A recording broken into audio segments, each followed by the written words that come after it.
ವೀಕ್ಷಕರಿಗೆಲ್ಲ ನಮಸ್ಕಾರ.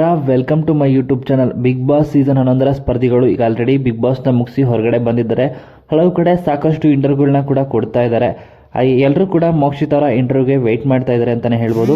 ಅದೇ ರೀತಿ ಮೋಕ್ಷಿತ್ ಅವರು ನಿನ್ನೆಯಿಂದ ಇಂಟರ್ವ್ಯೂಗಳನ್ನ ಕೊಡ್ತಾನೆ ಇದ್ದಾರೆ. ಇನ್ನು ಅದರಲ್ಲಿ ಒಂದು ಪ್ರಶ್ನೆನ ಕೇಳಿದ್ದಾರೆ ಮೋಕ್ಷಿತ್ ಅವ್ರಿಗೆ, ನೀವು ಬಿಗ್ ಬಾಸ್ ಮನೆಯಲ್ಲಿ ಒಂದು ಜಗಳವನ್ನು ಮಾಡ್ತೀರಾ, ಅದು ಮೊದಲನೇ ಬಾರಿಗೆ ತ್ರಿವಿಕ್ರಮ್ ಅವರ ಬಳಿ ಜಗಳವನ್ನು ಮಾಡಿ ಅವರಿಗೆ ಗೋಮುಖ ವ್ಯಾಘ್ರ ಅಂತ ಹೇಳ್ತೀರಾ, ಇದ್ರ ಬಗ್ಗೆ ನಿಮ್ಗೇನಾದರೂ ರಿಗ್ರೆಟ್ಸ್ ಇದೆಯಾ ಏನು ಅಂತ ಕೇಳ್ತಾರೆ. ನನಗೆ ಆ ಟೈಮ್ಗೆ ಹಾಗೆ ಅನ್ನಿಸ್ತು, ಹಾಗೆ ಹೇಳಿದೆ. ನನಗೆ ಯಾವುದೇ ರೀತಿ ಬೇಜಾರು ಕೂಡ ಇಲ್ಲ, ರಿಗ್ರೆಟ್ಸ್ ಕೂಡ ಇಲ್ಲ, ಅದಕ್ಕೆ ಸಾರಿ ಕೂಡ ಕೇಳೋದಿಲ್ಲ ನಾನು ಅಂತಲೂ ಕೂಡ ಮೋಕ್ಷಿತ್ ಅವರು ಡೈರೆಕ್ಟಾಗಿಯೇ ಹೇಳ್ತಾರೆ ವಿಕ್ರಮ್ ಬಗ್ಗೆ.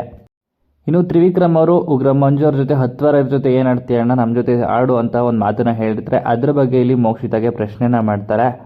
ಅವಶ್ಯಕತೆ ಇಲ್ಲ, ಯಾಕಂದರೆ ನಾನು ಫಿನಾಲೆವರೆಗೂ ಇದ್ದು ತೋರಿಸಿದ್ದೀನಿ, ಅದ್ರ ಬಗ್ಗೆ ನನಗೆ ಹೇಳೋ ಅವಶ್ಯಕತೆ ಇಲ್ಲ, ಹೇಳಿ ಬಾಯಿ ನೋಡಿಸ್ಕೊಳ್ಳೋ ಮತ್ತು ಎನರ್ಜಿನ ವೇಸ್ಟ್ ಮಾಡ್ಕೊಳ್ಳೋ ಅವಶ್ಯಕತೆ ನನಗಿಲ್ಲ ಅಂತ ಹೇಳಿ ಮೋಕ್ಷಿತ ಅವರು ಇಲ್ಲಿ ತ್ರಿವಿಕ್ರಮ್ಗೆ ಒಂದು ಟಾಂಗ್ನ ಕೊಟ್ಟಿದ್ದಾರೆ. ಇನ್ನು ನಂಬಿಕೆಗೆ ಅರ್ಹರಲ್ಲ ಅಂತ ಹೇಳಿದ್ರು, ನೀವೆಲ್ಲ ನೋಡೇ ಇರ್ತೀರ, ಒಳಗಡೆ ಯಾರು ಅರ್ಹರಿದ್ರು ಇಲ್ಲ ಅಂತ ನೀವೆಲ್ಲ ನೋಡೇ ಇದ್ದೀರಾ. ಬಟ್ ಪರವಾಗಿಲ್ಲ, ಇಟ್ಸ್ ಓಕೆ, ಇದೆಲ್ಲ ಆಟಕ್ಕೋಸ್ಕರ ಅಷ್ಟೇ, ಆದರೆ ಮನಸ್ಸಿಂದ ಯಾರು ಕೆಟ್ಟವರಲ್ಲ ಅಂತ ಹೇಳಿ ತ್ರಿವಿಕ್ರಮ್ ಅವರ ಬಗ್ಗೆ ಮೋಕ್ಷಿತ್ ಅವರು ಈ ರೀತಿಯಾಗಿ ಹೇಳಿದ್ದಾರೆ ಒಂದು ಇಂಟರ್ವ್ಯೂನಲ್ಲಿ ಅಂತಲೇ ಹೇಳ್ಬೋದು. ಯಾರು ಕೂಡ ಕೆಟ್ಟವರಲ್ಲ ಅನ್ನೋದನ್ನೇ ಮೋಕ್ಷಿತ್ ಅವರು ಒಳ್ಳೆ ಗುಣದಿಂದ ಕೊನೆಯದಾಗಿ ಹೇಳ್ತಾರೆ.